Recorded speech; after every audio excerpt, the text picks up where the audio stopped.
तो अब हम देखेंगे 6 नंबर क्वेश्चन जिसमें शॉर्ट नोट क्वेश्चन है जिसमें 3 मार्क्स का एक क्वेश्चन है, 5 मार्क्स का एक क्वेश्चन है और 3 क्वेश्चंस हैं।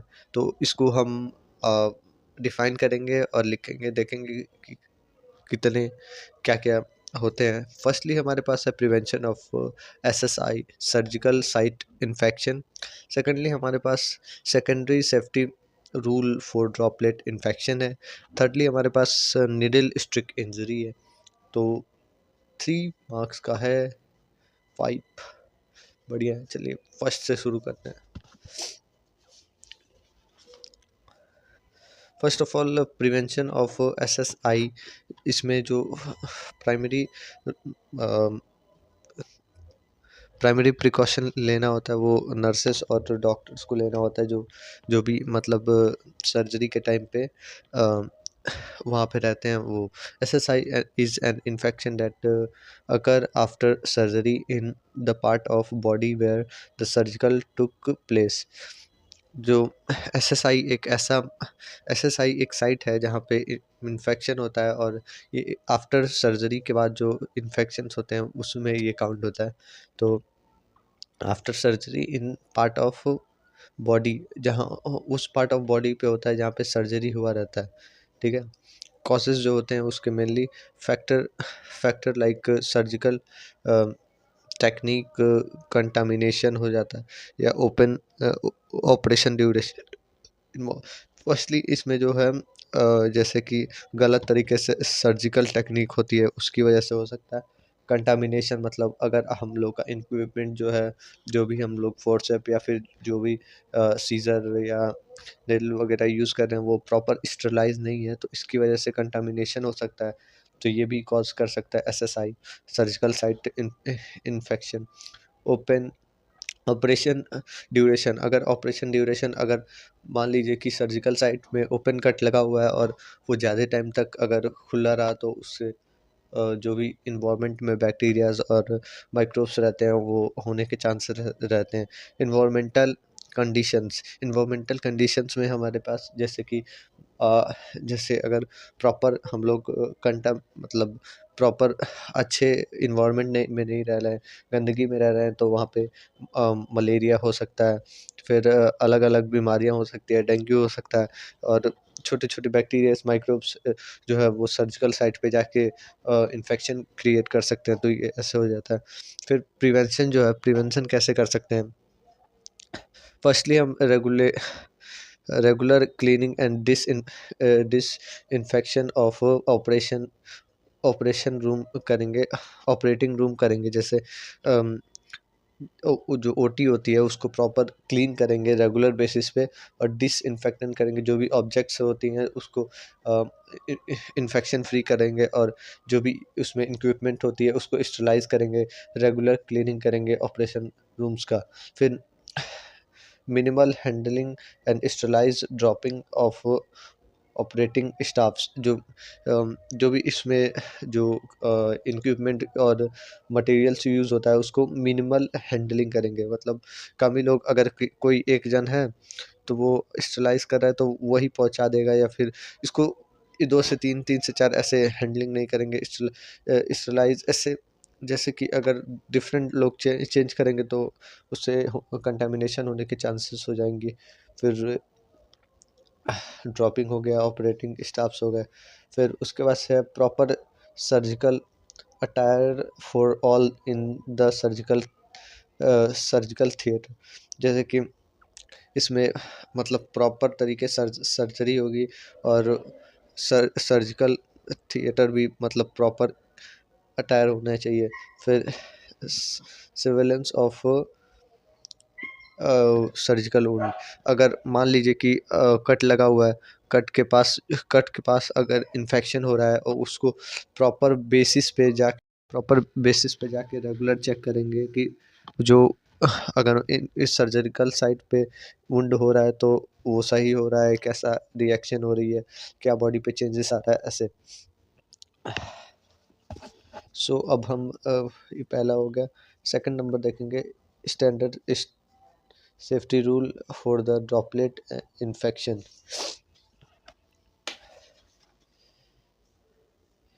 Standard rule for the droplet infection. इसमें जो है ड्रॉपलेट्स जैसे नॉर्मल बेसिस पे अगर देखें, ड्रॉपलेट्स जो होते हैं वो कॉमन कॉज होते हैं बहुत सारे रेगुलर बेसिस पे जो भी हमें डिजीज़ और जो भी कंडीशंस होती हैं, जैसे कि कॉमन कोल्ड हो गया, ये मान लीजिए कि एक बंदा है जो सामने से आ रहा है, उसके ड्रॉपलेट कांटेक्ट में आए तो हम लोग को कॉमन कोल्ड हो जाता है, या फिर कुछ भी कोविड-19 था तो उसमें भी बहुत ज़्यादा ये सब था। Protective isolation is used to prevent contact between potential pathogenic microbes and the un- uninfected person who are seriously impaired resist। तो इसमें जो है प्रोटेक्टिव आइसोलेशन का यूज़ करेंगे, जो कि प्रिवेंट करेगा कांटेक्ट में आने से कोई कोई भी जो पैथोजेनिक माइक्रोब्स है या फिर यूनी इन्फेक्टेड पर्सन है उसके कांटेक्ट में आने से सीरियसली इम्पेयर रजिस्टर उसको दूर रखने में। जैसे कि मान लीजिए ल्यूकीमिया हो गया, तो ऐसे दूर रहेगा तो सही रहेगा। Droplet isolation is used to prevent the transmission of the microbes and by mean of a droplet which are sneezed or breathed into the environment। इसमें जो है ड्रॉपलेट आइसोलेशन का इस तरह से देखेंगे कि प्रिवेंशन करेंगे कि ट्रांसमिशन अगर हो मतलब प्रिवेंट करेंगे ट्रांसमिशन माइक्रो ऑर्गेनिज्म का। और ये ड्रॉपलेट मेनली फैल ड्रॉपलेट से माइक्रोब्स फैलने का चांस होता है स्नीजिंग से और ब्रीदिंग से, जो कि हमारे इन्वायरमेंट में होता है। इसके एग्जांपल्स हैं इन्फ्लुएंजा और कोविड-19। और कॉमन बेसिस पे देखें तो कॉमन कोल्ड। तो इसका पर्पस क्या होता है? For infection spread via large respiratory droplet. अगर अगर ज़्यादा मतलब इन्फेक्शन स्प्रेड हो रहा है तो उसमें ज़्यादा इन्फेक्ट करेगा हमारा रेस्पिरेटरी ड्रॉपलेट्स की वजह से।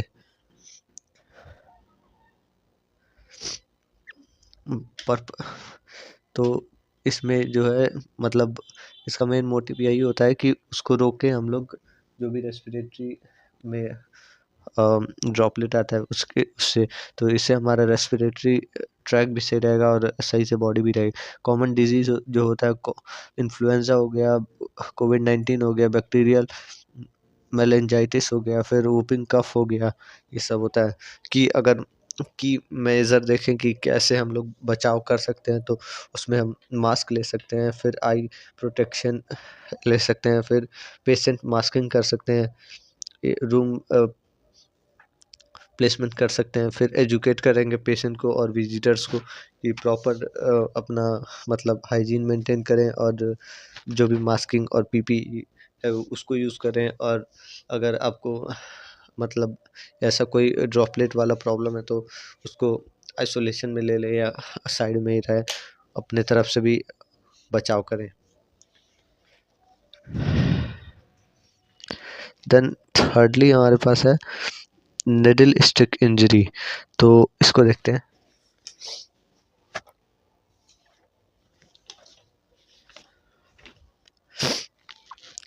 Needle stick injury are the wound caused by the accidental penetration of the skin by hypoderminal dermic needle और अदर शार्प ऑब्जेक्ट्स। इसमें जो निडल फ्रिक इंजरी है वो एक वुंड होता है जो कि कॉज होता है एक्सीडेंटली किसी भी पेनिट्रेशन ऑफ स्किन से। जो भी हम लोग इंस्ट्रूमेंट यूज़ करते हैं तो उससे हमारा जो है स्किन का पेनिट्रेशन हो जाता है, मतलब अंदर चला जाता है। और ये हाइपोडर्मल स्किन और अदर शार्प ऑब्जेक्ट से मतलब होने के चांसेस रहते हैं। इसमें जो मेनली रहता है वो स्कारपल हो गया, पिन्स हो गए, ये सीजर्स हो गए, रेजर्स हो गए, ब्लेड्स हो गए, ये सब होते हैं that have been in contact with blood and और any other body fluid of patient before the penetration. अगर ये ज़रूरी नहीं है कि मतलब पेनिट्रेशन मतलब वुंड से ही हो। ये मान लीजिए कि अगर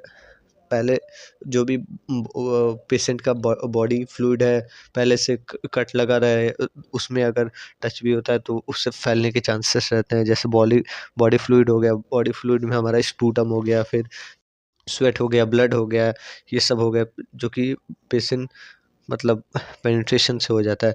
हेल्थ हैजार्ड में देखें तो this accidental penetration of needle और any other sharp can inject hazardous material into the body and can cause the certain infectious disease. ये जो एक्सीडेंटल पेनिट्रेशन है निडल से हमारे बॉडी में, वो बहुत ज़्यादा खतरनाक होता है और ये हमारे बॉडी के बहुत सारे मतलब इन्फेक्शियस डिजीज़ भी कॉज कर सकता है। Needle stick injury can be transmitted following diseases. इसमें जो मेनली मतलब कॉमनली जो डिजीज ट्रांसफ़र होने के चांसेस रहते हैं वो हैं, तो उसमें फर्स्ट है हमारे पास H I V human immuno deficiency syndrome, virus syndrome. तो ये हमारा हो गया firstly hepatitis B and C, syphilis, फिर प्लाज्मोसिस, फिर transmission of blood borne pathogen, जो भी ब्लड बॉर्न पैथोजेंस होते हैं उसकी वजह से। This injection can be also certain psychological effect such as health anxiety, depression, anxiety about the transmission and a sexual partner etc. जो ये होता है ये मतलब कॉज कर सकता है, साइकोलॉजिकल इफेक्ट भी कॉज कर सकता है, जैसे कि हेल्थ एंजाइटी हो गया या डिप्रेशन हो गया, एंजाइटी हो गया, और ये मतलब और फॉर्म ऑफ सेक्सुअल पार्टनर में भी ये मतलब ट्रांसफ़र हो सकता है इंटरकोर्स के टाइम पे।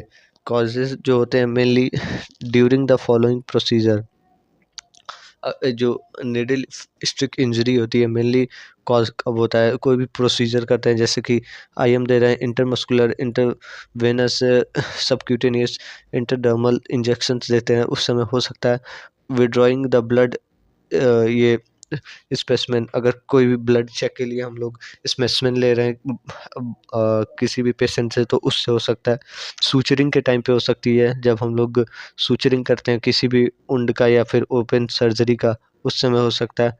While performing the surgical procedures, जो भी सर्जिकल प्रोसीजर्स होती हैं, जैसे कि मान लीजिए कि कोई भी ऑपरेशन हो रही है तो उस समय पे हो सकती है। Any other procedures in which the sharp articles is being used, इसमें जो है इस और कोई अदर प्रोसीजर्स भी हो सकते हैं जिसमें यूज़ हो ये सब शार्प ऑब्जेक्ट्स, तो उसमें होने के चांसेस रहते हैं। प्रिवेंशन की बात करें तो हम लोग जो भी स्टाफ्स होती हैं उन लोग को स्पेशल एजुकेशन ट्रेनिंग देंगे कि प्रिवेंट करें खुद को निडल स्टिक इंजरी से, अवॉइड करेंगे रीकैपिंग और binding needle and should be dispose. इसमें जो रीकैपिंग का होता है, जैसे कि अगर मान लीजिए इंजेक्शन है उसको कैप करेंगे, ऐसे कैप करेंगे तो वो कई बार चांस रहता है कि उंगली में घुस जाए, तो इसीलिए उसको अवॉइड करते हैं और सीधा डिस्कार्ड कर देते हैं।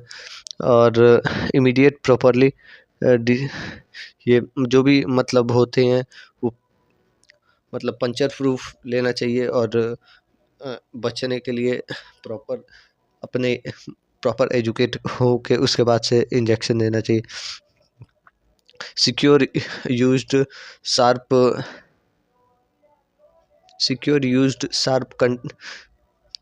Container during the transformation to prevent the spoil. जो भी मान लीजिए कि कुछ भी लिक्विड ले जा रहे हैं तो उसमें जो है प्रॉपर मतलब क्लीन शार्प कंटेनर ले जाएंगे आसानी से ट्रांसफ़र करने के लिए। Thank you.